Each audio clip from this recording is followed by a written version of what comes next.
What's the first Bible story you heard as a child? I bet I know. Was it Noah's Ark?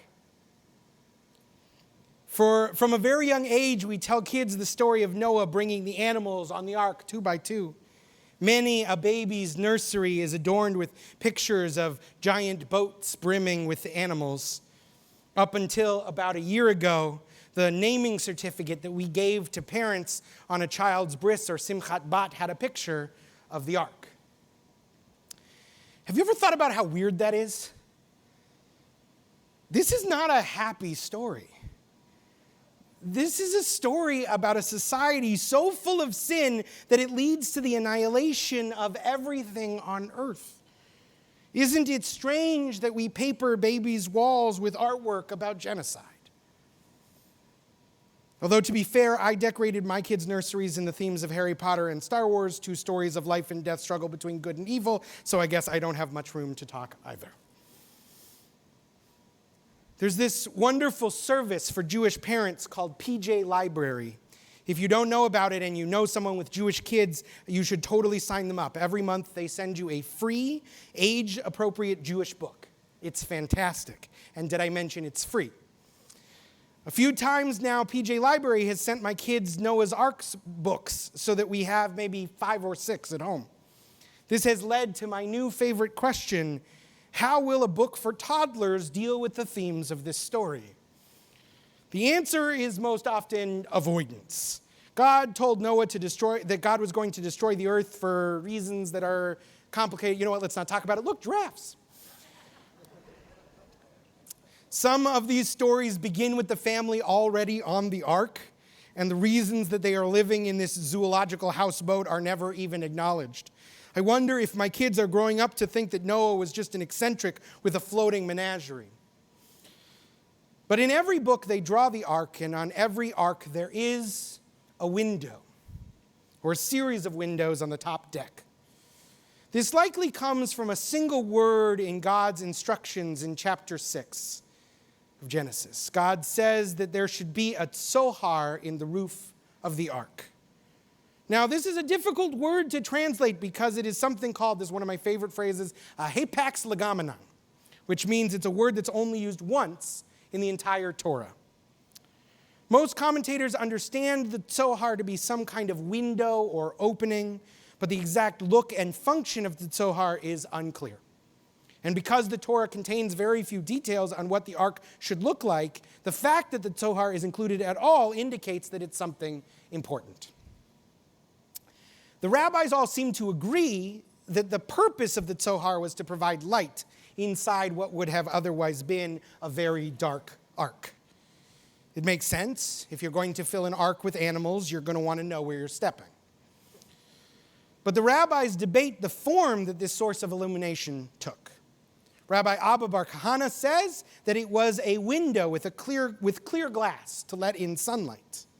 Rabbi Yochanan instead says that the window was made of precious gems and pearls that would catch the afternoon light and refract it into the ark. The difference between these two interpretations is important. If the window was made of clear glass, Noah and his family could see through it. They could look up and see when the rain had stopped falling. If the window was full of gemstones and pearls, they would have no view of the outside world.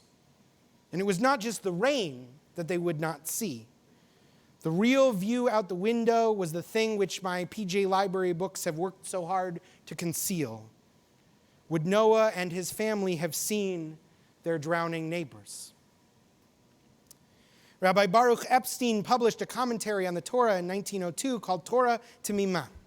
In it, he explores the difference between the clear window of Rabbi Abba and the gem-encrusted window of Rabbi Yochanan.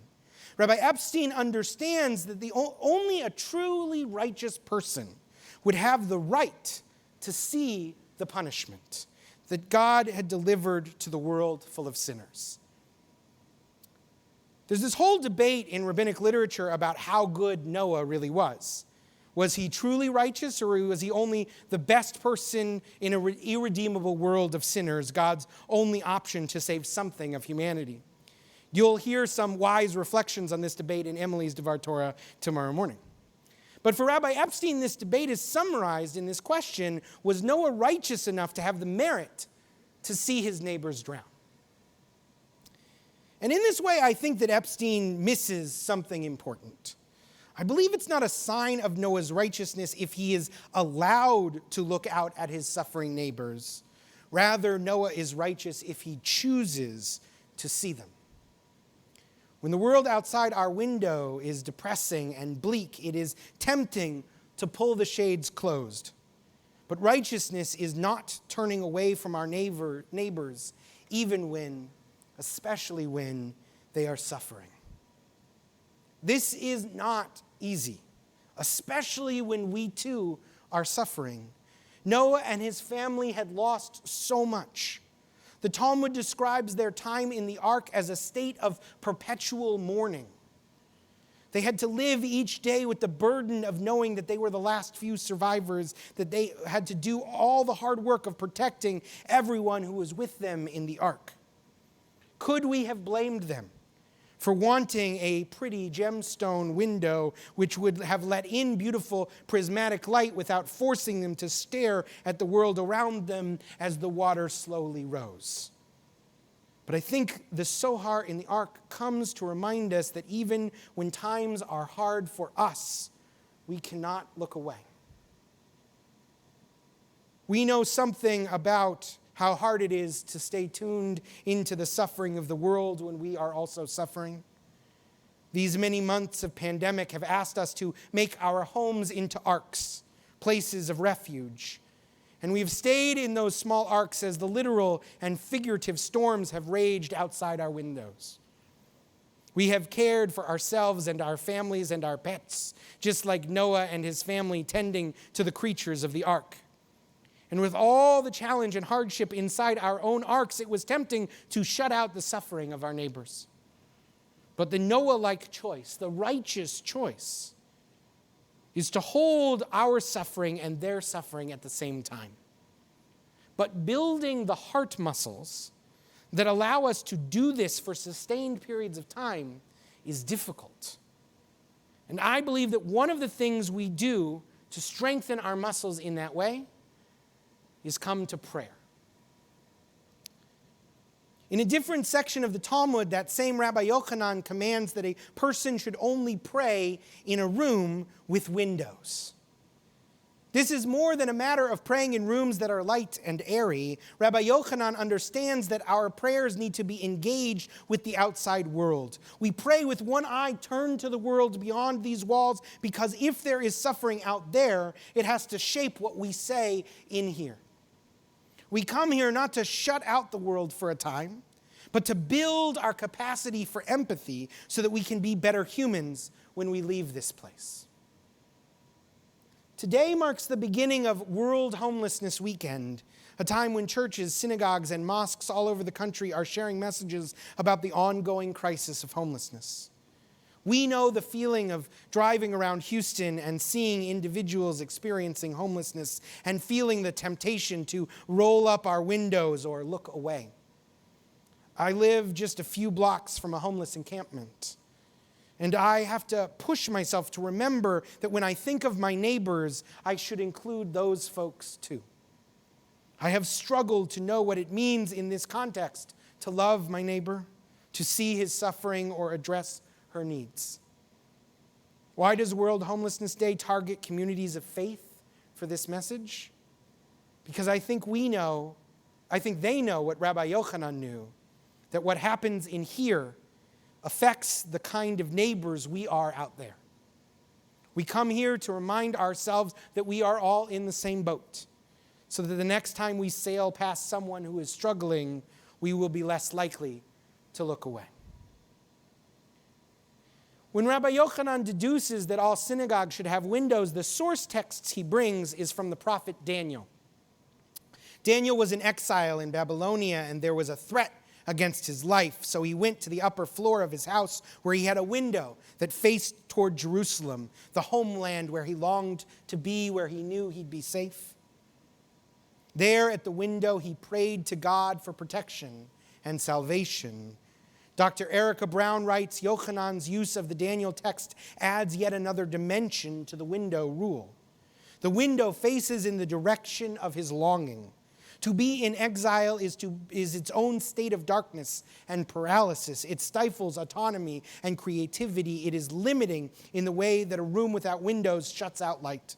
Symbolically, Daniel's open window is a reminder not to forget one's most authentic compass point, Jerusalem. There are many things in this room that can serve as a compass point for us as we work to build the skills that will allow us to be the people we need to be in the world. Perhaps it is the Torahs in the arks, or the meaningful quotes which are temporarily covered on the walls. But perhaps, because she is not a rabbi, Dr. Brown reminds us that part of why we come to services is to look out the window. Because we can see the truths there we sometimes want to ignore. So many synagogues fill the requirement of windows with beautiful stained glass works of art. But I love that this sanctuary has only clear glass so that our view of the world will never be rose-colored. Rather, it will be a true and honest assessment of what the world needs so that our prayers here can help us to determine how we might meet those needs. A journalist once asked the wife of the painter Edward Hopper, what is the most difficult aspect of being married to a great artist? Hopper's wife responded, it took me a long time to realize that when he is looking out the window, he is working. In prayer, looking out the window is part of the work too. For Hopper, it was about looking out onto the world he wished to paint. For us, it means looking out onto the world we wish to change in order to remind ourselves that we can make a difference. Noah and his ark remind us that each person can make a difference in the world.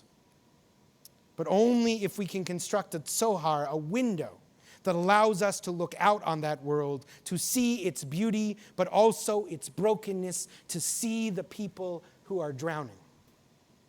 Looking out the window is not the only step in the journey of righteousness, but it is the first. May the glass through which we view the world be clear, without smudge or streak. May the visions we see there inspire us towards lives of vision and purpose. Shabbat Shalom.